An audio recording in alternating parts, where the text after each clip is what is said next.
AP రాజకీయాల్లో సంచలనం. మాజీ మంత్రి అంబటి రాంబాబు చుట్టూ ఉచ్చు బిగుస్తోందా? 2 ఏళ్ల క్రితం సత్తెనపల్లిలో జరిగిన సంక్రాంతి లక్కీ డ్రా వ్యవహారం ఇప్పుడు ఆయన మెడకు చుట్టుకుంది. తాజాగా ఈ కేసులో కోర్టు కీలక ఆదేశాలు జారీ చేసింది. సీఎం చంద్రబాబును దూషించిన కేసులో అరెస్ట్ అయ్యి బెయిల్ మీద బయటకు వస్తున్నారు. రేపు రిలీజ్ అవుతున్నారు అంబటి రాంబాబు అనుకుంటున్నారు. ఈ లోపలనే అసలు ట్విస్ట్ మొదలైంది.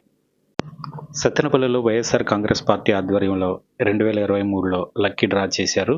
ఈ టికెట్ల అమ్మకాల్లో భారీ అక్రమాలు జరిగాయని, చట్టవిరుద్ధంగా నిధులు వసూలు చేశారని జనసేన నేతలు అప్పట్లో గగ్గోలు పెట్టారు. జనసేన నేత అధ్యక్షుడు గాది వెంకటేశ్వరరావు దీనిపై కంప్లైంట్ కూడా చేశారు. కానీ అప్పట్లో అధికార పార్టీ ఒత్తిడితో పోలీసులు కేసు నమోదు చేయలేదు. ఇన్నాళ్ళు స్తబ్దుగా ఉన్న ఈ కేసులో ఇప్పుడు సడన్ ట్విస్ట్ వచ్చింది. ఈ లక్కీ డ్రా కేసులో కోర్టు తాజాగా పీటీ వారెంట్ని జారీ చేసింది. గత ప్రభుత్వ హయాంలో అణచివేతకు గురైన ఈ కేసు ఇప్పుడు కోర్టు ప్రభుత్వం రావడంతో వేగం పుంజుకుంది. అంబటి రాంబాబును విచారించేందుకు పోలీసులు సిద్ధమవుతున్నారు. ఇది ఆయన రాజకీయ భవిష్యత్తుపై ఎలాంటి ప్రభావం చూపుతుందనేది ఇప్పుడు హాట్ టాపిక్గా మారింది.